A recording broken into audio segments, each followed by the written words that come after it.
Like this, like tra-la-la. yes. You never know. Let me just sprinkle my scent everywhere. I'm gonna touch everything. Which she does.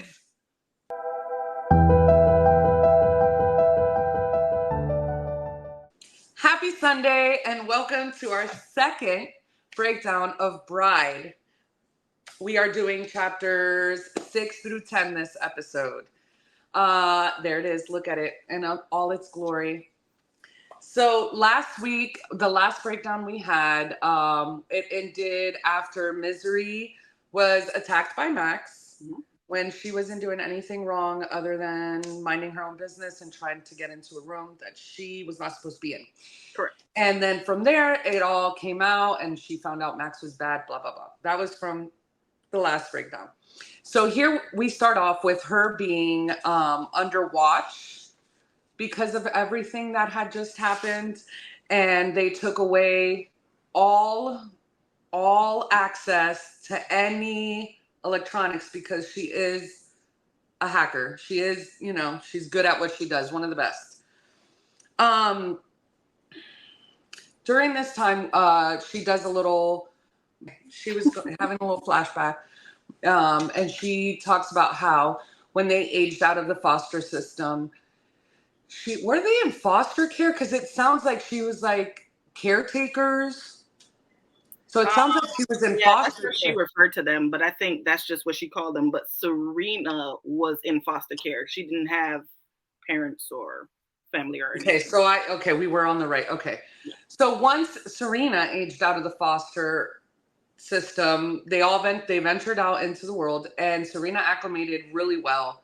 Misery did not. It's hard for her to open up and all of that stuff, as I think would be normal for someone in her position. You know what I mean? Like, right. She's a different species living amongst a species that hates her. Right. Anyway, her days are pretty boring. And this is when Anna comes in again to visit, and Anna's sister. I don't think I said that last time. Sorry, y'all. Yeah, Anna is Lo's little sister. Yeah. And so they start having conversation. Anna is a me and is just forcing Misery, who's a Collette, to be her friend by just talking. And oh my God, that's literally how it happened. So I get Anna. I think she's pretty amazing. But look at us now, Liz. It worked out. Yes. She doesn't really see Lo during this chapter, and she starts getting close to one of the guards, which she actually calls him the neighborhood warden, and he corrects her, saying that he's on protective detail, that he is not the neighborhood warden. And I believe he's the only one that will actually like talk to her. He doesn't give her information, but he'll at the very he treats her like a person, like an individual, not as like you're a vampire in where territory. He actually converses with her, conversates with her. Converses. Yep, you were right, girl. Converses with her, and he's just really nice, which is different from everybody other than Lo. Lo's nice to her and Anna. Cal, I think Cal will come around. Like, Cal comes off as like very rough and you know what I mean? But I think he's gonna come around. He's very much a Lorcan. His dog, yes. Like, you're acting all hard, but we know you're soft as Charmin in there. You know? Yep. So, yeah. Then let's see here. Mick actually comes to get her because he says he has a phone call for her. Yeah. So then he takes her into the office, and her brother is actually on a call waiting for her.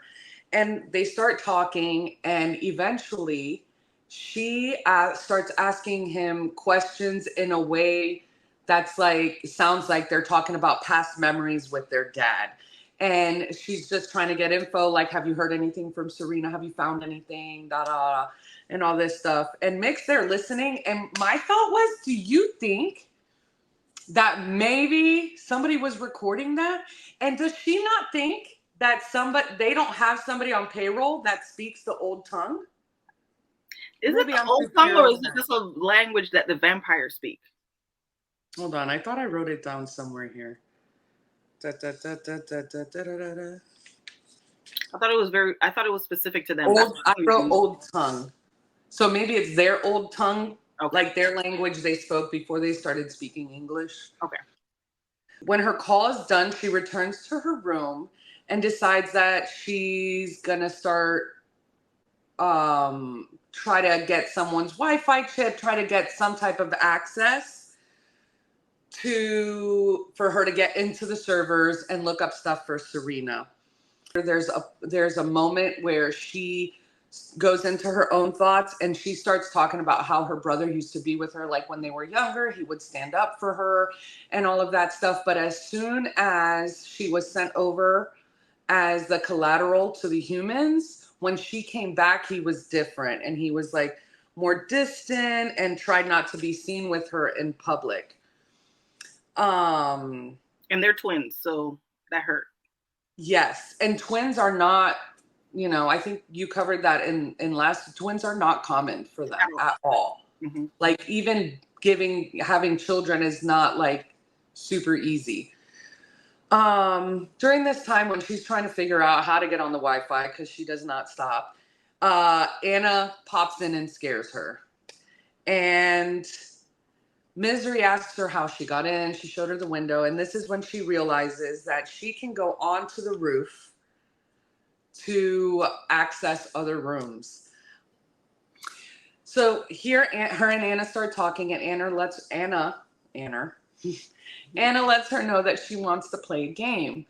And Misery's like, what game are you talking about? She's like, oh, well, I play games with Alex all the time. And this is where we find out little Anna, cutie little patootie, has been playing Grand Theft Auto. Yeah. I loved that game. I'm talking about I was 21 years old with children arguing with my 18-year-old brother, 17-year-old brother to play the PlayStation so I could play Grand Theft Auto 3. Like we were arguing. Gina is in a car seat. My brother's literally calling my mom to tell on me because I won't stop playing the game. Anyway. No, GTA was addictive. Yeah.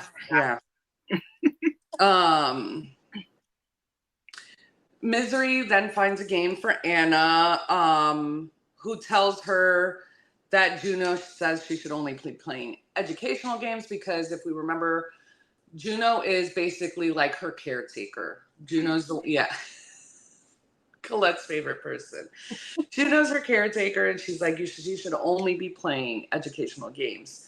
After a bit, Anna tells Misery that she's going to bed, and then she goes out the window. Misery is like, wait a minute, you're not about to go out there and be put in danger coming out of my room when I'm living in a house full of wares, and you're the alpha's little sister. So she follows her on there, and Anna then tells Misery, Anna then asks Misery who Serena is. Misery lets her know that's like her best friend and that she's looking for her because she's not found. Anna then tells her that her best friend is Misha, which is Cal's daughter. And he is the ginger. He has red hair. Mm-hmm. He's one of Lowe's seconds, like that's his go-to guy. Mm-hmm. And he was one of the guys that was at the wedding talking to him where she walked in or was overhearing a conversation. Anna also lets Misery know that Lowe doesn't sleep at all. So I at this point in the book, I'm like, is there something about Lowe that we don't know? Yes. Like, why does he not sleep? Like, is he were and vampire? That's what I'm thinking at this point, because vampires sleep during the day. Well, they're opposites. So maybe, I don't know. I don't know. There's just something there. A hybrid like Klaus, huh? Oh, why Klaus? Why couldn't it be Blade? I'm not even going to get into this. My husband's going to hear me. I don't care for Blade, but let's continue. Sometimes I wonder why I didn't do alone in the break room.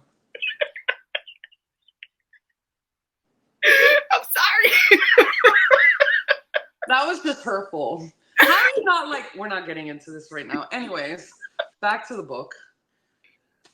When Misery shows interest as to Lo not sleeping, Anna lets her know that he has pneumonia. She messes up her words all this because she doesn't even call Misery. It's Miracy. Yes, Miracy. Miracy. And she's gonna be 7, but she tells people she's 6 and holds like Bro Man from the 5th Floor. If y'all ever watch Martin, then you know Bro Man was from the 5th Floor. That's what she do. I'm 7.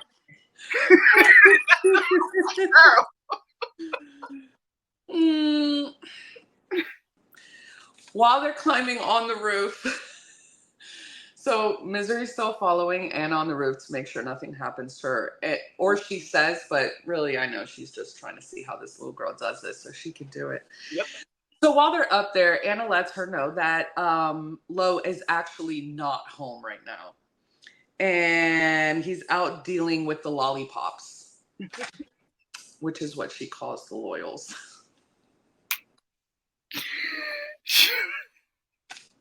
I love Anna. I love her. He's out dealing with the lollipops. Yeah, she is the cutest thing. And that's the end of chapter 6. And now on the top of every chapter, there's like a paragraph or 2 or a few sentences.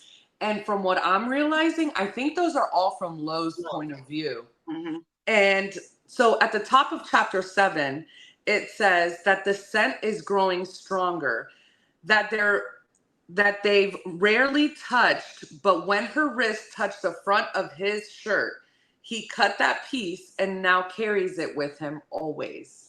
Hold, please. Yes, I wrote that down in my notes. It was just too cute not to. But not only that, I wrote not creepy or mate related at all. I mean, they're mates. Gabrielle bamboozled him. There's something, or she's in on it. Gabrielle, theory. Or maybe he had to marry because he was the alpha. Theory. Gabrielle knows what Anna is, and Gabrielle's in on the loyals. What if she's over there telling the vampires all this stuff? Because how is she going to think? How does... I thought once a mate is a mate. I feel like they're so loyal to their own, they still wouldn't tell other species. Or maybe she has a way to communicate with the loyals from vampire territory. That's a possibility. But I personally think that they just got married just because, and they're using mate loosely, like that's his wife, not like mate, like how maybe it's not as deep as we think because we were like balls deep in some fae shit. Fae stuff. Yeah. So anyways, man's in love. He loves her already. He's obsessed. The smell, can't handle it. Anyway, she breaks into Lo's room. Is she an idiot, guys? Yes. Is she super intelligent? Yes. Is she still an idiot? Yes. Because how are you going to break into this man's room knowing he smells you a mile away? You're going to be all up in there touching shit, rolling around. Okay, she didn't roll around, but basically, like this. Like, tra-la-la. You'll never know. Let me just sprinkle my scent everywhere. I'm going to touch everything. Which she does. Yo, she is... This is what my dad would call an educated fool. But continue. Anyways, his room is as she would expect it. Very tidy, very neat, minimalistic. He has 2 boxes. She notices that he has 2 boxes. I don't know why she mentions this. So I decided to make a note of it because it's just random. He has 2 boxes in the corner of his room. What are they? We don't know. Do we know what's going to happen? No. They're probably just going to sit there for the rest of the book. We're never going to hear from them again. About them again. Anyways.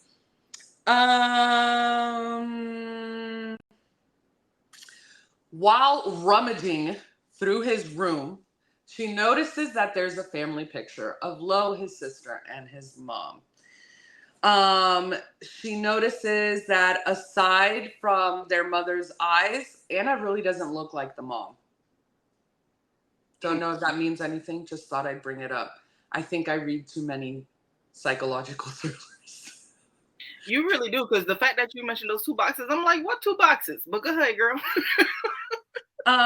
She keeps going through his things, looking for Wi-Fi cards or anything she could use to connect to technology. I'm with your dad, educated fool. She eventually finds a notebook, and in this notebook, she goes through it, touching it, spreading her scent all over the pages that hold smell like nothing else. Open your books and smell them. You already know. Mm-hmm. So here she is, just the books all over her. No, not really, but I'm being dramatic. But basically, and she's looking, she remembers, oh, he's an architect because he has beautiful drawings that he's done of buildings and all this stuff. Then she stumbles across a picture of her.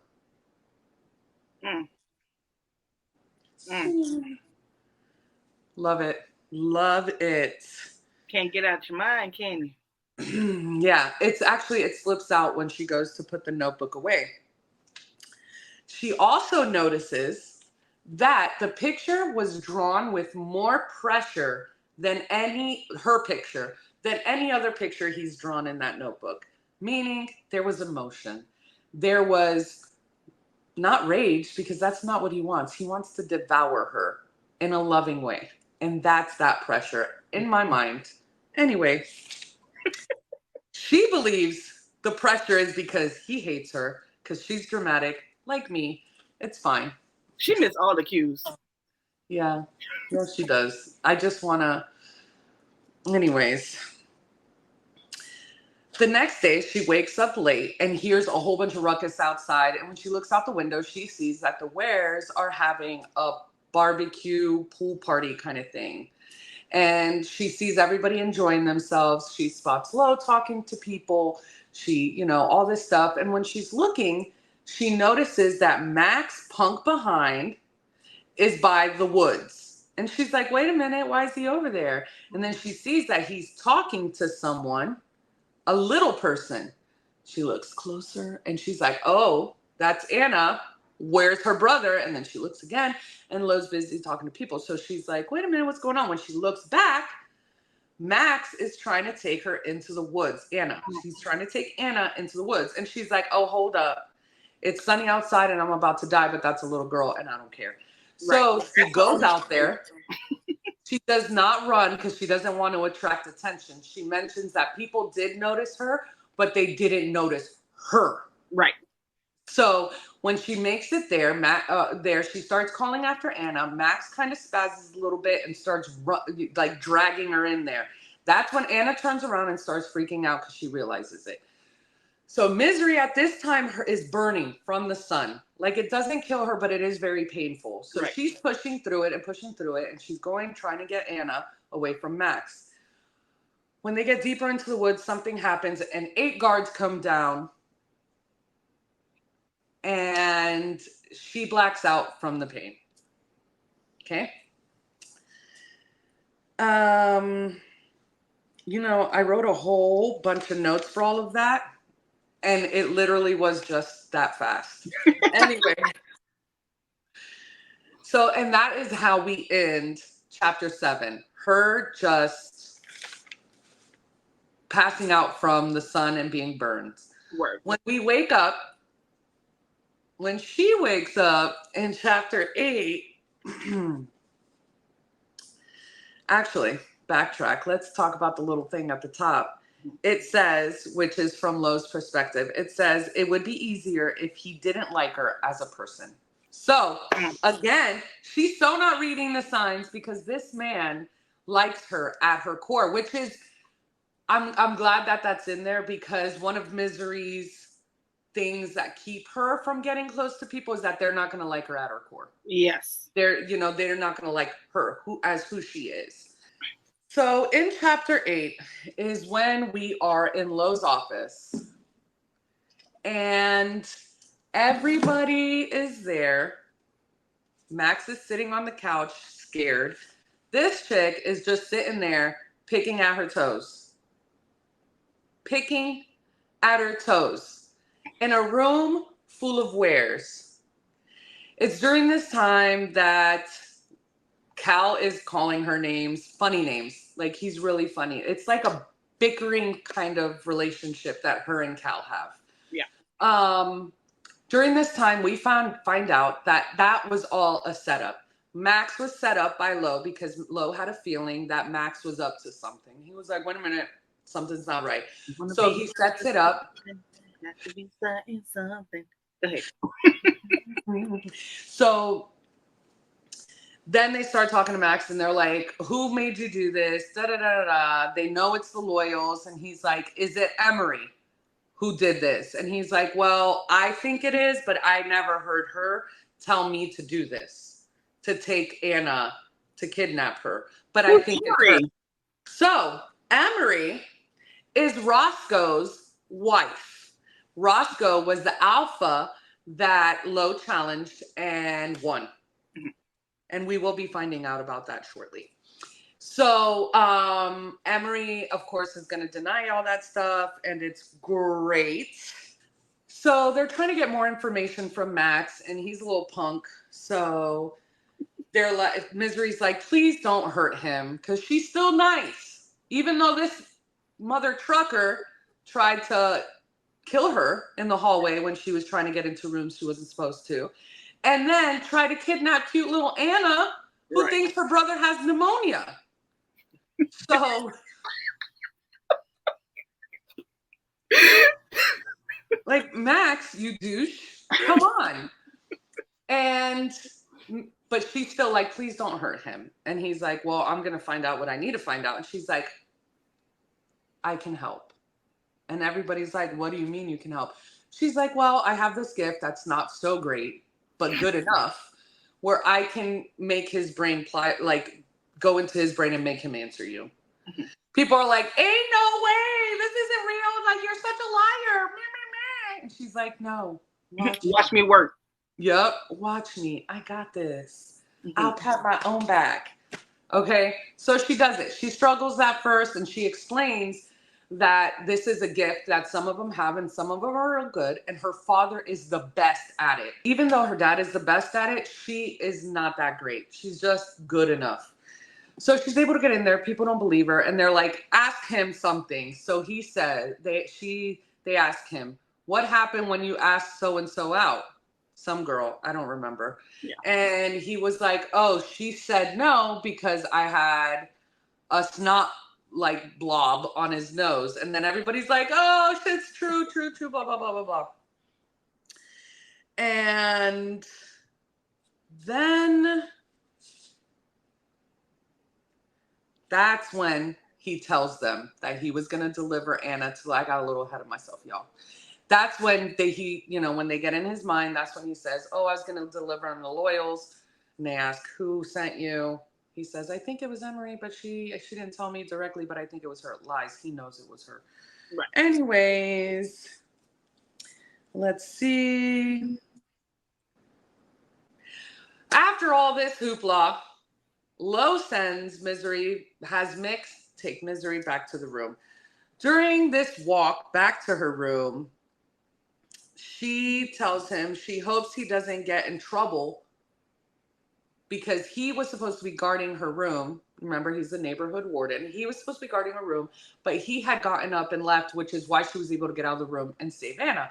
So she's telling him, I hope you don't get in trouble. And that's when Mick's like, hey, no, I'm not in trouble. Lo knew Max was up to something. He was just trying to scare Max. He's not Roscoe. He was just trying to scare Max into getting information.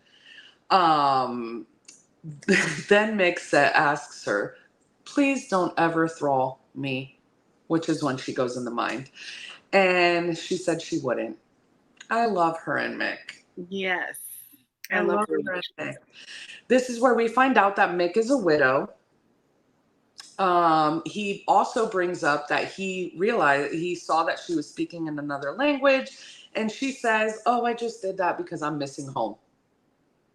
Little slick ass. She thinks she's slick. Mm-hmm. That's the funny thing about Misery is that she thinks she's a step ahead of everything.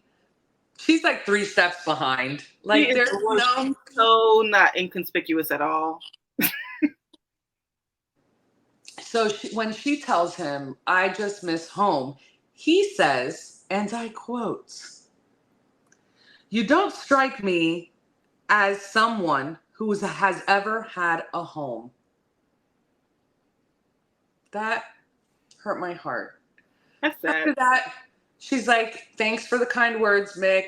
Toodles, closes the door, and proceeds to sneak out the window to go to Lo's office. And that's how we end that chapter. Yeah. She really is dumb. Yeah. Like, they're literally all there. And you're going to go thinking, oh, they're distracted in the office. So whatever. Can I read something that I wrote down? Go ahead. So I'm mad at her. I didn't even write notes. I just put page 115. So page 115, I think that's when so her and Mick were talking about the mates or him being a widow. And she was like, I'm sorry, it sounds like mates are a big deal. And he nods. Mating bonds are the core of every pack, but I don't think it's wise for me to discuss wear customs with you, especially if you're chatting with your brother in a language no one else speaks.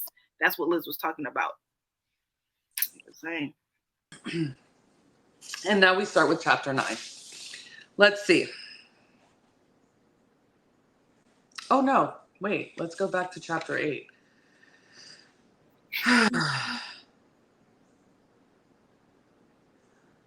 Chapter 8 ends with a woof all in her face.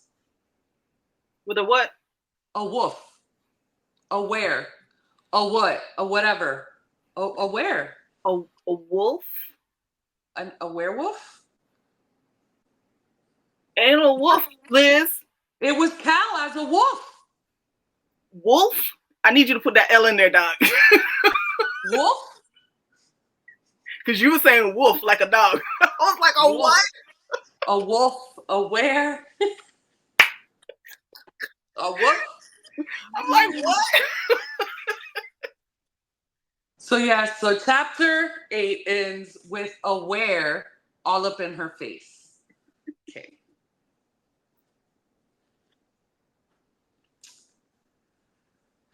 We then find out that this wolf is named Cal. And chapter 9 starts off with Misery not being able to help herself and asks Cal if he part-times as a where. I thought that was funny because she's always poking at him and he's pretty like, he's a dick. He's like that dick that you could tell they're going to become friends. Yes. And asks if it would be better if she growled back at him. She asks him that in his wolf form. Lo asks her what she's doing, and she says that she's looking for sticky notes.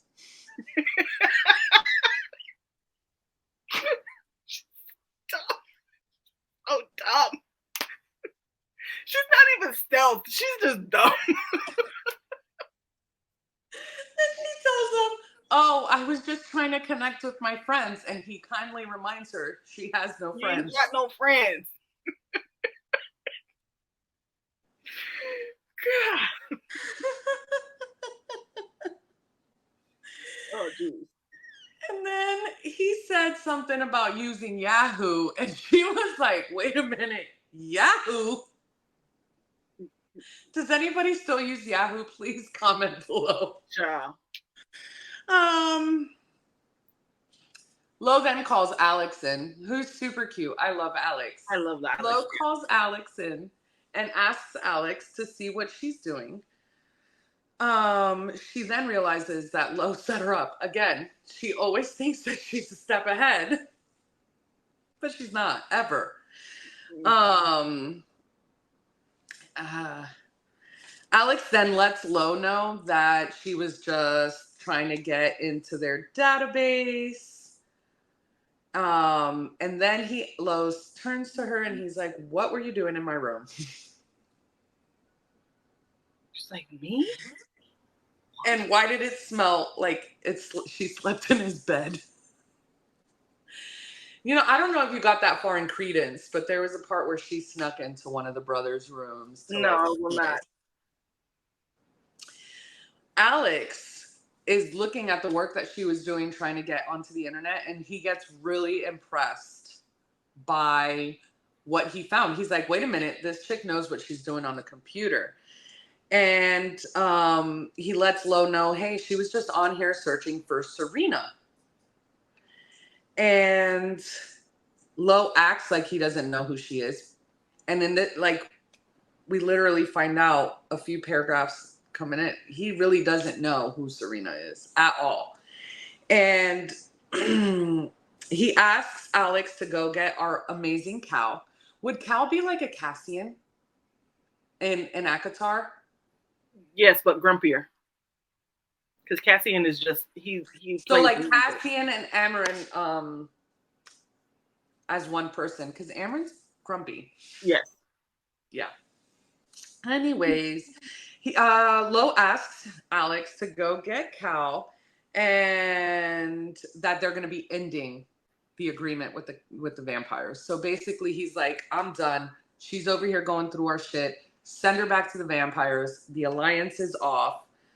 At this point, Misery's like, wait, no, please. She starts begging him not to break the agreement, and then she tells him who Serena is and that she disappeared, and thinks that he's the one or he's involved in her disappearance. He asks her why, and she explains that I actually think the Loyals took her. I have it written here. This is where I come up with the theory that maybe the Loyals took Serena. Just pointing that out. And I made that theory chapter 9. Okay. He is still a bit skeptical about what she's saying, and she tells him that she saw in Serena's planner that she had written down L.E. Moreland. At this time, Anna busts through the door. Colette's favorite person, Juno, comes in to corral Anna and calls her Liliana Esther Moreland, which stands for L.E. Moreland. I wrote down about that. Yeah, I put boom, L.E. Moreland. That's how we end chapter 9, y'all. That is how we end it.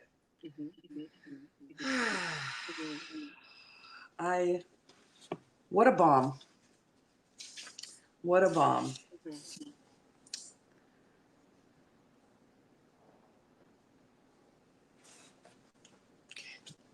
I just had to regain myself. And now we're on chapter 10. This is a fun chapter, y'all. This is a fun chapter. Yeah. Okay. Chapter 10 starts off, I think, on the next day. It has to be the next day. That night. Oh, it's that night? Oh, yeah, you're right. Because that happened during the day. I forgot she's all burnt and stuff. So later on that night, of course, it's Misery's regular time to be awake. Thank you for that, Collette.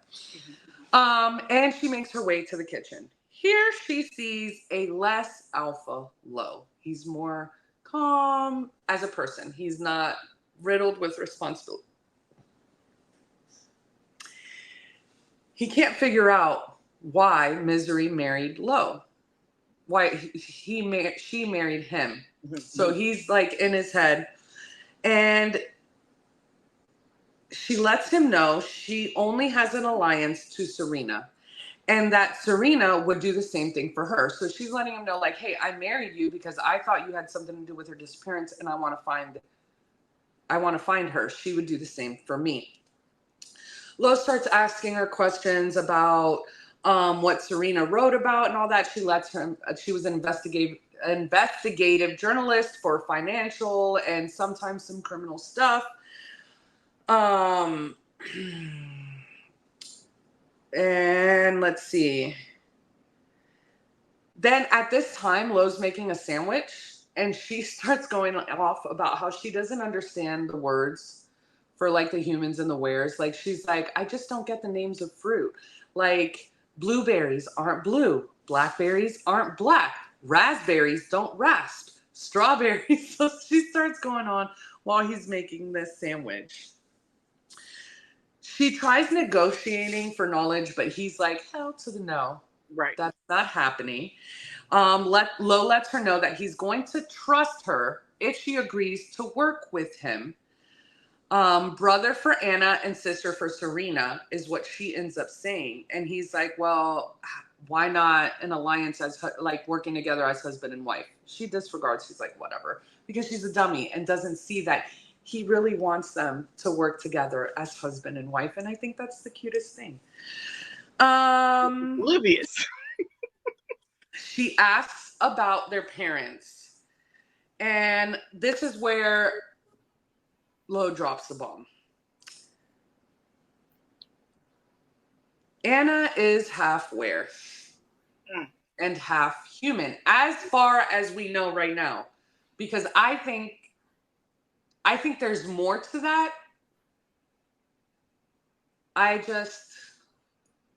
And so we're fully transparent. I have not read further in to know if there is more to that or not. And neither has Collette. Anyways, Lo explains how his mother met her father. So basically, Lo's mom worked on the border, defending the border.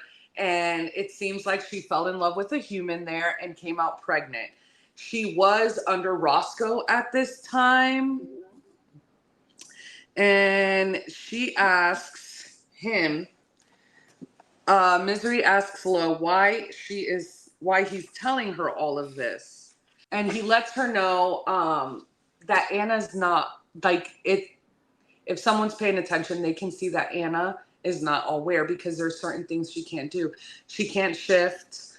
Her blood is red where their blood is green. Weird, but okay, I get it. I mean, I don't get it, but anyways, doesn't matter. But she is agile. She is stronger than humans. He had Juno do a DNA test. Juno is a geneticist. Geneticist. He explains Roscoe's time as alpha. Roscoe started off, he was always very aggressive, but it just kind of got worse over the years. Mm-hmm. And Roscoe ended up killing more humans and wares and vampires all within a few years than he did within his whole time as alpha. So he was kind of like losing his shit. Then he starts explaining to her what happened, that when Lo's mom died, he felt like he had to go get Anna. At this time, I don't think he knew that she was half human yet. He had his ideas, but he found out for sure when Juno did the blood test. So once his mom died, that he came is when he challenged Roscoe. After he challenged Roscoe and won, in 4 of his seconds, stepped up to challenge Lo.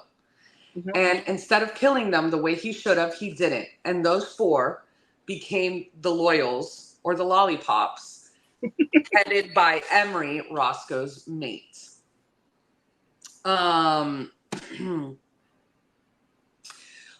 Lo lets her know that nobody but Cal, Mick, and Juno know that Anna is half human.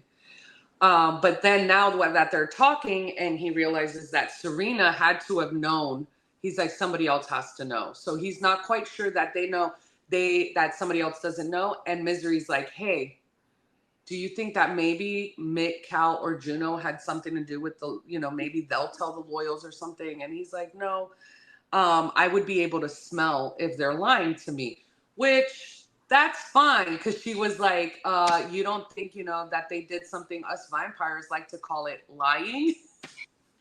And he was like, no, I would be able to smell if they were lying. That's fine. Like, you could trust your nose. I wouldn't trust it fully. Maybe they've practiced on being able to hide that scent. But whatever, Lo, you could trust who you want to trust. Maybe I'm just... Juno lying. Anyways.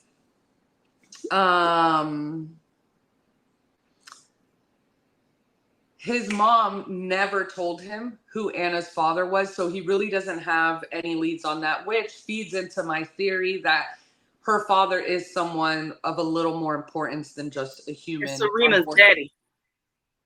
You think? That's what I wrote. I think they're siblings. I don't even think she was looking for, personally, I don't think she was looking for her because she found out she was half. I think she was like, oh, snap, this is my sister. I should go visit. Oh my God, I didn't even think about that. Like maybe she was doing some family tree research. Because remember, she grew up in a foster system. So I think she was able to track down her parents and realize she had a sibling. And she is blonde like Anna. Oh, you are a genius, Collette. Okay, that's another theory, y'all. So